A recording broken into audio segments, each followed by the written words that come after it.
Merci à Dieu, alléluia.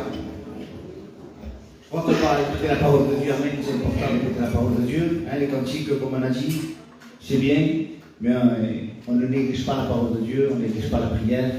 Y creo que importante, c'est important que Dieu parle. Mais pour que Dieu parle, on n'aime pas quand on parle dans le vide, verdad? Quand on a une conversation avec quelqu'un et qu'on a l'impression qu'il ne nous écoute pas, eh bien on ne le raconte pas. Alors on lui dit, si je ne suis pas intéressant pour toi, je ne te le dis pas. C'est vrai ou pas? On a l'impression qu'on n'est pas intéressant. Ben, Dieu ne te parle pas si tu ne l'écoutes pas. Mais si Dieu veut te parler, écoute-le, sois attentif à ce que Dieu veut te dire. Alléluia. Alors on va prier le Seigneur. Amen. Qui c'est que le mal André puisse prier le Seigneur. Oh Señor, mi alma te alaba, Señor, y te glorifica, Señor. Ahora, Señor, llega un momento favorable, Señor, tu palabra, Señor. Ay, Señor, que nos hable, que nos aconseje, Señor, que dé una palabra, Señor, a cada corazón aquí, Señor. Te quiero presentar el siervo, Señor, que toca por tu parte, Señor. Urgero, Señor, de tu presencia, Señor. Amén. En el nombre poderoso y glorioso de tu Hijo, el Cristo de la gloria. Amén y amén. Amén. Gloire à Dieu, alléluia. On va parler d'un thème, c'est quand Moïse va se présenter devant le buisson ardent. Amen, c'est un beau thème ça. C'est une belle rencontre que Moïse a fait ce jour-là. Pourtant, Moïse, lui qui était destiné à être le second en Égypte, il avait une belle carrière qui s'ouvrait devant lui, il aurait pu être quelqu'un d'important dans le monde, mais il a décidé de tout laisser. C'est important ça, de tout laisser du monde et s'intéresser aux choses de Dieu. Alléluia. Alors on va prendre dans Exode au chapitre 3 et on va lire progressivement à partir du premier verset et on va s'arrêter au verset 2. Hein, verset 1, verset 2. Et il va dire comme ça. Ouais, j'ai écrit 2, mais voilà.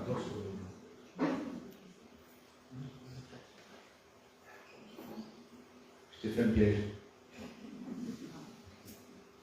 Moïse faisait paître le troupeau de Jéthro, son beau-père. Hein, paître le troupeau, ça veut dire qu'il amenait le troupeau pour lui donner à manger dans les verts pâturages. Mais ce n'était pas lui, le troupeau il n'était pas lui, il était à son beau-père, sacrificateur de Madian. Et il mena le troupeau derrière le désert et vint à la montagne de Dieu à Horeb. Alors l'ange de l'Éternel lui apparut dans une flamme de feu au milieu d'un buisson. Moïse regarda, et voici tout le buisson était tout en feu, et le buisson ne se consumait point. Amen. Moïse, il avait tout laissé des choses du monde. Il va se retrouver dans un désert avec un troupeau. C'est pas intéressant ça comme vie. C'était mieux en Égypte quand même. Hein? Et là, il se retrouve dans le désert avec un troupeau sans rien faire. Mais là, dans ce désert-là, il n'a pas Dieu. Puisque la Bible encore ne dit pas que là, à ce moment-là, il a rencontré Dieu. Et il y a malheureusement les frères et sœurs des chrétiens qui sont dans les églises, qui ne sont pas dans le monde, mais qui ne sont pas avec Dieu. Ça veut dire qu'ils ne font pas les choses du monde, il n'y a pas de problème. Tu ne verras pas dans les bars, tu ne verras pas en train de faire autre chose, des choses du monde. Mais quand ils sont dans l'église, tu ne les vois pas impliqués. Ils sont là au milieu sans rien faire. Est-ce qu'elle était intéressante la vie de Moïse comme ça? Alors c'est vrai, il n'était pas en Égypte, mais il n'était pas non plus proche de Dieu là. Il était dans le désert. Et les frères, c'est ennuyant ça. Quand on est des chrétiens et qu'on n'est pas impliqué dans la vie chrétienne. Qu'on est là, on tourne en rond, on ne fait rien. Et là, Moïse va faire quelque chose d'important. Et donc il va prendre une décision et il va aller à la montagne de Dieu. C'est pas Dieu qui l'appelle, c'est lui qui décide d'aller à la montagne de Dieu. C'est beau ça de s'approcher. Alléluia. C'est un acte volontaire que l'on doit faire. Alors qu'est-ce que tu vas faire ce soir? Alors on ne peut pas te dire c'est quelqu'un du monde, on ne peut pas te définir comme un païen, mais on ne peut pas te définir comme un chrétien. Alors on est entre les deux, on ne sait pas trop. Mais approche-toi de Dieu. Alléluia. Dans la prière. Chez toi, écoute des prédications. J'en suis sûr que parmi nous, c'est pas un jugement, hein, c'est pour encourager, je dis ça. J'en suis sûr que parmi nous, À la maison, il ne prie pas.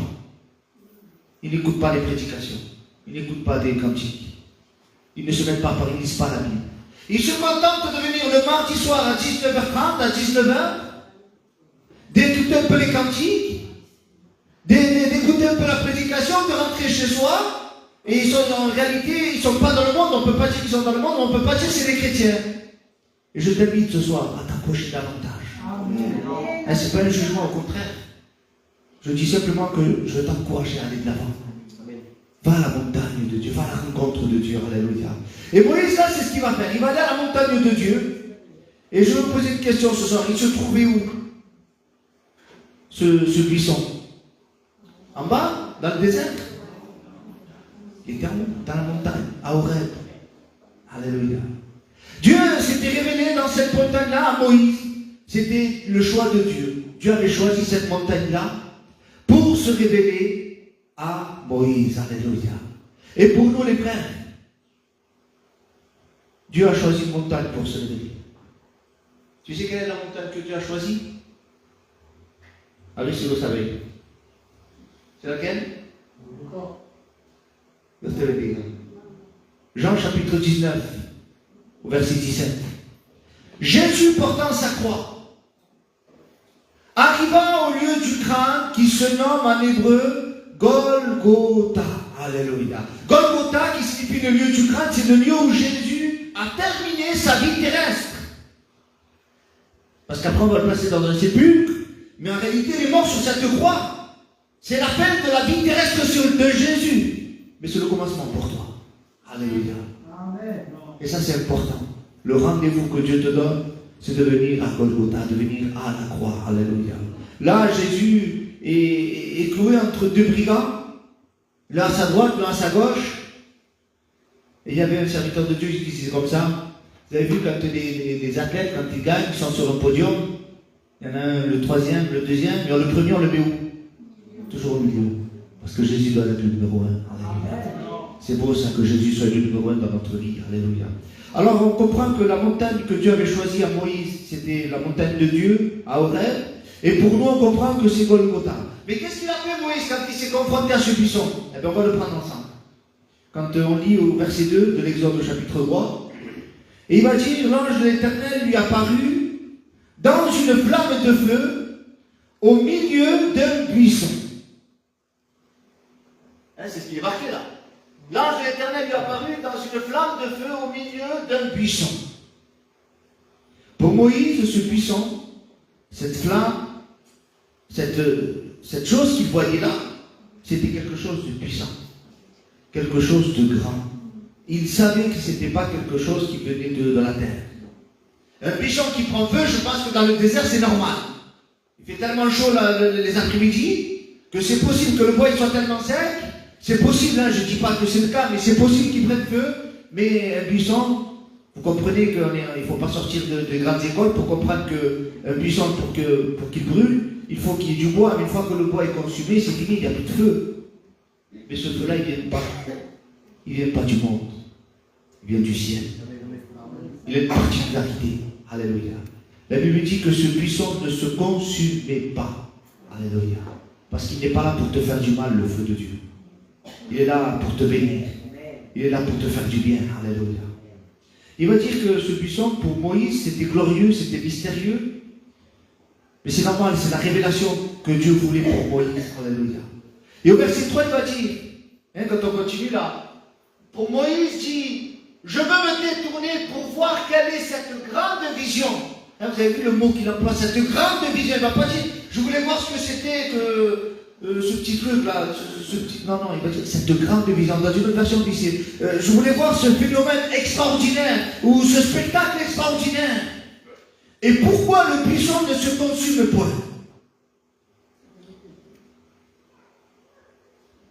Devant ça, devant le buisson, Moïse a une envie, c'est de se détourner, et deuxièmement, de comprendre le pourquoi du comment. Est-ce que Dieu t'appelle à chercher à comprendre qui est Dieu? Comment ça se fait que Dieu ne t'appelle pas à chercher à comprendre? Tu sais pourquoi Dieu ne t'appelle pas à comprendre? Quelqu'un te dit la vérité, tu veux que je te dise la vérité? Je vais mettre mon cas. Seigneur, qui tu es? Il va hablar de mí, pero burro. Si te explico, no vas a comprender. Si je t'explique, tu ne vas pas comprendre qui je suis. Alors Dieu veut susciter de la foi dans les cœurs. Il veut simplement qu'on obéisse. Parce que chercher à comprendre Dieu, ça me dépasse dans notre intelligence. Ça me dépasse. Je ne peux pas le comprendre. Je ne peux pas saisir la grandeur de mon Dieu. Alors qu'est-ce que je dois faire? Je dois obéir. Et là, Moïse, il va faire quelque chose. Il va essayer de se détourner. Et quand on cherche à comprendre, et il y en a comme ça qui vont essayer de faire des études. Là, je parle de ceux qui ont voulu toujours chercher à comprendre des choses de Dieu. Ils ont cherché dans un livre, dans une religion, dans une autre religion. Ils essaient de se détourner pour savoir c'est quoi ce Dieu-là que on veut savoir quel est ce Dieu, et au final on s'égare. On se détourne du véritable Dieu. Je vous dis une chose, Dieu ne veut pas que tu te perdes. Amen. Dieu ne veut pas que tu te perdes. Dieu veut te sauver. Il y a des gens qui cherchent à comprendre qui est Dieu, mais Dieu est trop intelligent pour nous. Dieu est trop grand pour nous.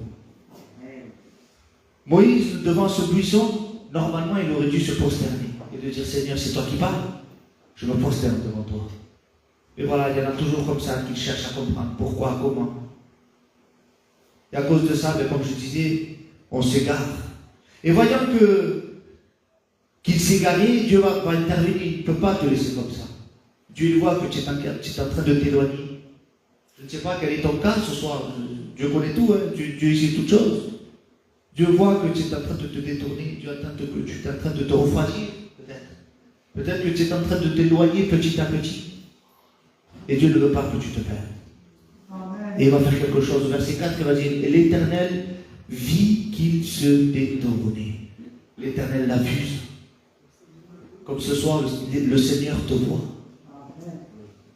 Mais c'est vite fait de se détourner des choses de Dieu. C'est plus difficile de s'approcher. Parce qu'une fois qu'on est loin, pour s'approcher, c'est compliqué. Là, il a été prêché dernièrement le fils prodigue. Il a fallu qu'il gaspille tous ses biens. Parce que je pense que s'il avait eu encore des biens, il aurait attendu encore. Et quand on est dans le monde, au plus on est dans le monde, au plus on s'enfonce dans le monde, et au plus on est attiré vers le bas, et moins on a envie de s'approcher de Dieu. Et Dieu l'a vu. Mais Dieu veut t'aider. Alléluia. Dieu veut t'aider à te rapprocher. Et il va dire qu'il vit, qu'il se détournait pour voir. Et Dieu va faire quelque chose. Et Dieu l'appela du milieu du buisson. Alléluia. Et Moïse répondit, me voici. Alléluia. Que c'est beau ça quand Dieu appelle. Tu entends l'appel de Dieu ce soir. Dieu t'appelle. Dieu t'appelle au salut. Dieu t'appelle au retour de la maison. Dieu t'appelle à la prière. Dieu t'appelle à la lecture. Dieu t'appelle à l'écoute de la parole de Dieu. Alléluia. Il y en a assez que Dieu cherche. Dieu a cherché Adam dans le jardin. Où es-tu? Et il ne veut pas chercher Moïse. Il ne veut pas le perdre. Il va l'appeler avant qu'il s'égare, avant que ce soit trop tard. Alors il va l'appeler. Alléluia. Alors il va l'appeler du milieu. C'est beau ce petit détail. Dieu l'appelle du milieu, pas des côtés, pas dans l'autre sens, pas dans du milieu, parce qu'il veut qu'on marche dans un chemin qui est droit. Alléluia. Il y a des prières qui ont été faites ce soir dans ce sens-là, de dire Seigneur, je veux être dans tes voies, je veux être sur ton chemin. Et c'est ça qui est beau, d'être dans le chemin de Dieu. Le chemin de Dieu, il est droit. Il y aura des difficultés, il y aura des embûches, il y aura des problèmes, mais il veut qu'on marche droit. Alléluia. Il existe deux chemins de toute façon, il existe deux voies. Votre avis, c'est lesquels? C'est presque la vie et presque la mort? Ou un peu sauvé et pas du tout sauvé? Non, c'est ou perdu ou sauvé. Ou la vie ou la mort. En Dieu, ça n'existe pas le milieu. Ça n'existe pas le gris. Vous comprenez ça? Ce qui existe en Dieu, c'est le salut ou la perdition. Et ce soir, Dieu ne veut pas te faire peur. Il veut te faire comprendre, il veut que tu rentres en toi-même, de te dire dans quelle voie je marche. J'aimerais qu'on fasse cette prière ce soir, comme dans les psaumes au chapitre 139, au verset 24. Regardez quelle belle prière il va faire cet homme. Il va dire, regarde, il va s'adresser à Dieu. Hein. Il va s'adresser à Dieu, il va dire, regarde-toi, pas le frère. Parce que si le frère il regarde, il va regarder avec ses yeux à lui. Vous comprenez ça? Si moi je regarde la vie de la sœur, vas-y, regarde la sœur comment elle marche. Regarde ce qu'elle fait. Regarde ce qu'il fait. Mais ça ne m'intéresse pas, moi, le regard d'un de l'autre. Moi, ce qui m'intéresse, c'est le regard de Dieu. Et ça, c'est important. Mais pour ça, il est important de faire cette prière de dire, Seigneur, regarde, si je suis sur une mauvaise voie, eh bien, c'est beau cette prière.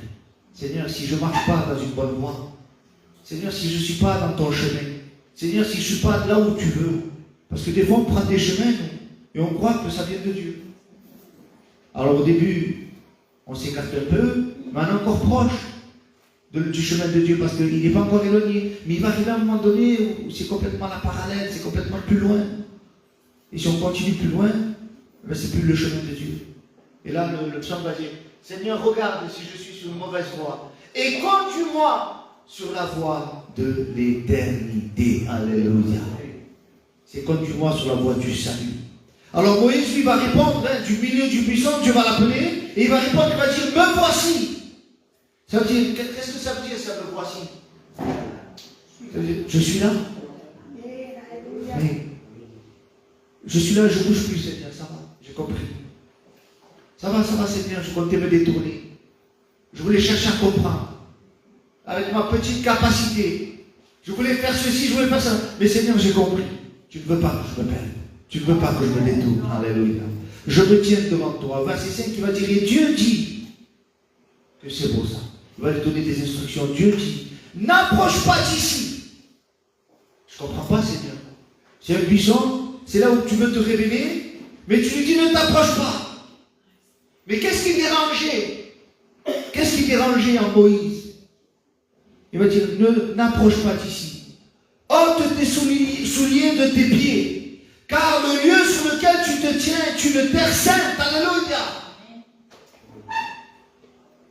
Dieu était en train d'enseigner à Moïse comment marcher dans les voies de Dieu.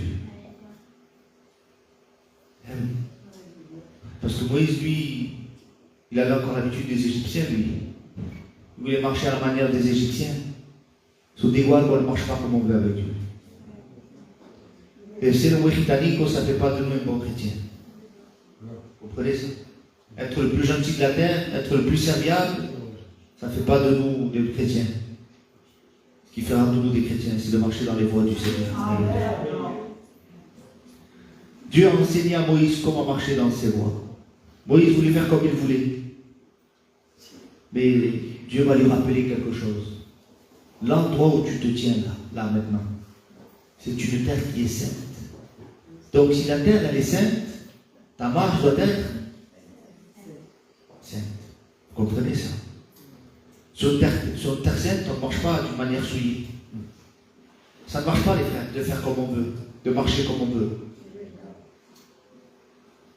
Pourtant, on aurait pu dire, mais ça y est, ça suffit. Il a vu le buisson guerrier, il a entendu la voix. C'est-à-dire, imaginez la voix de Dieu. Vous imaginez un peu le buisson qui est en train qui se consume pas, et Dieu qui parle. Ça y est, c'est suffisant, il est chrétien, Moïse, ça y est, hein? Il a entendu la voix de Dieu, et il a vu, ça y est, c'est fini, il est chrétien. Non, il faut une marche. Alléluia. C'est important, c'est pas tout de voir. Et combien qu'il y en a qui voient des miracles, ils voient des belles choses, des guérisons, des belles prédications. Ah, c'est beau, hein? Et après, ils marchent comme ils veulent. Ils font comme ils veulent. Non, les frères. C'est pas tout de voir des miracles, c'est pas tout de voir des prédications, c'est pas tout de chanter des cantiques, c'est pas tout de... Il faut marcher en sainteté, alléluia. La Bible nous exhorte à marcher comme des chrétiens. La Bible dit dans Éphésiens, au chapitre 5, au verset 8, il va nous rappeler ce qu'on était avant. Il va dire, autrefois, autrefois ça veut dire avant, vous étiez ténèbres. Est-ce que c'est vrai ça? Ben oui, la Bible ne ment pas. Autrefois, avant, j'étais ténèbres. Et maintenant, vous êtes la lumière dans le Seigneur. C'est vrai ou pas? Vous êtes la lumière dans le Seigneur ou pas? Ben, la preuve que vous êtes dans la lumière, c'est votre marche. Parce que je vais beau dire jusqu'à demain, je suis dans la lumière, je suis dans la lumière, je suis dans la lumière, je suis dans la lumière. Si ma marche elle est dans les ténèbres, alors je suis dans les ténèbres, je ne suis pas dans la lumière. Autrefois, vous étiez ténèbres, et maintenant, vous êtes lumière dans le Seigneur. Marchez comme des enfants de lumière. Alléluia. Dans Colossiens chapitre 2, verset 6. Il va dire, ainsi donc, comme vous avez reçu le Seigneur Jésus-Christ, qui l'a reçu? Eh bien, il va t'exhorter à dire, marchez en lui. C'est beau ça. Marchez dans les empreintes de Jésus. Marchez dans les pas de Jésus. C'est-à-dire que des fois, quand on marche, on doit suivre les empreintes de Jésus. Et il y a des fois, Jésus nous dit de prendre un chemin, le chemin de la réconciliation, le chemin du pardon, le chemin, je ne sais pas, de la prière, le chemin de quelque chose. On doit suivre ces empreintes. Alléluia. Marcher en Jésus. Alléluia.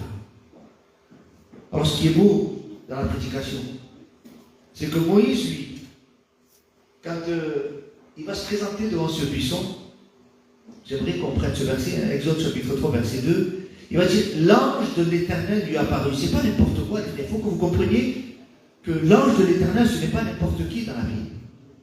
Vous savez qui c'est l'ange de l'Éternel dans la vie? C'est qui? C'est Jésus. Il est apparu. Alors bien sûr, d'une manière cachée. Lui, Moïse, il ne savait pas que Jésus allait mourir à la croix et tout ça, etc. Mais vous comprenez bien que l'ange de l'Éternel lui est apparu dans une flamme de feu. Ça, c'est important, ça, le mot flamme de feu. Ça vous fait penser à quelque chose, ça, le mot flamme de feu? Christ est supérieur à ce que Moïse a vu dans le buisson. Pourtant, Moïse lui disait, c'est une grande vision que j'ai là. C'est quelque chose d'extraordinaire, c'est quelque chose de puissant. Mais nous, les chrétiens, les frères, on vit quelque chose de beaucoup plus puissant. Regardez la description que Jean fait de Jésus dans l'Apocalypse, chapitre 1er, à partir du verset 10. Il va dire, je fus ravi en esprit au jour du Seigneur. Et j'entendis derrière moi une voix forte, comme le son d'une trompette, qui disait, ce que tu vois, écris-le dans un livre, et envoie-le aux 7 églises, à Éphèse, à Smyrne, à Pergame, à Thyatire, à Sardes, à Philadelphie, et à Laodicée. Imaginez-vous maintenant, mettez-vous à la place de Jean, il est rempli à l'esprit, il entend une voix qui lui dit, écris ces choses-là que tu vois, à telle église, à telle église. S'il y a une voix que tu ne connais pas, toi, et qui te donne un ordre, est-ce que tu vas dire, oui, ça va, je vais le faire, et sans regarder qui c'est? Tu es obligé de regarder qui c'est. Et lui, cette voix, il va dire qu'il a une voix spéciale. Et il lui donne un ordre. Et quand il va se tourner, la Bible dit comme ça au verset 12, je me retournai pour connaître quelle était la voix qui me parlait. C'est normal ça, il faut qu'on connaisse qui c'est qui nous parle. Il est important de faire cette rencontre avec le Seigneur. Alléluia. Et après m'être retourné, je vis 7 chandeliers d'or. Les 7 chandeliers d'or, hein, ce sont les églises que Jean va lui dire. Pergame, Thyatire, etc. Il va dire quelqu'un qui ressemblait. Hein, et au milieu, vous avez vu, Jésus a été crucifié où? Au milieu. Là où 2 ou 3 sont assemblés. À mon nom, je me trouve. Amen. Et là, Jésus il est où? Parce qu'il doit être le centre. Jésus. Il ne doit pas être à droite, à gauche, il doit être au centre. Est-ce que Jésus est le centre de ta vie? Est-ce que Jésus est le centre de ton foyer? Est-ce que Jésus est le centre de tous tes intérêts? Alléluia. C'est important ça. Il va dire, quelqu'un qui ressemblait à un fils d'homme, vêtu, et là il va commencer la description, vêtu d'une longue robe, et ayant une ceinture d'or sur la poitrine. Sa tête et ses cheveux étaient blancs comme de la laine blanche, comme de la neige. Et là, regardez comme c'est beau, ses yeux étaient comme une flamme de feu. Ses pieds étaient semblables à de l'airain ardent, comme s'il était embrasé dans une fournaise. Et sa voix était comme le bruit de grandes eaux. Il avait dans sa main droite 7 étoiles, de sa bouche sortait une épée aiguë à 2 tranchants, et son visage était comme le soleil lorsqu'il brille dans sa force. Alléluia. Alors Moïse presumía con lo que había visto. J'ai vu un buisson ardent. Que c'était beau, que c'était glorieux, que c'était puissant. Et j'ai entendu la voix de Dieu qui me disait, ôte tes souliers, que c'était puissant. Mais Christ est au-dessus de tout ça. Amen. Parce que quand l'ange de l'Éternel est apparu sous une flamme de feu, et quand il décrit Jésus dans l'Apocalypse, la flamme de feu, c'est uniquement ses yeux. Et là, la révélation totale de Jésus après. On parle de la poitrine, on parle de ses pieds, on parle de ses cheveux, on parle de son visage. Alléluia. Et Moïse, lui, il a quel cas là, Moïse? Il voit le buisson ardent et il veut se détourner. Qu'est-ce qui se passe? Qu'est-ce qu'il y a? Qu'est-ce qui se passe? Pourquoi ça ne se consume pas? Et il a vu que la flamme de feu. Mais Jean, lui, quand il voit ça, regarde comment il fait, Jean. Quand je le vis, je tombais à ses pieds comme mort. Il n'est pas marqué, il se détourna pour voir comment c'était. Parce que c'est beaucoup plus glorieux. C'est beaucoup plus puissant. Je veux que tu comprennes que c'est ce Jésus-là que tu as dans ta vie. Amen. Ce n'est pas le buisson ardent que tu as. C'est beaucoup plus puissant. Même si ça représente des dieux, même si le buisson ardent c'est des dieux, c'est pareil, il n'y a pas de problème. Mais vous comprenez que là, dans l'Ancien Testament, Jésus est caché. Mais là, il est révélé.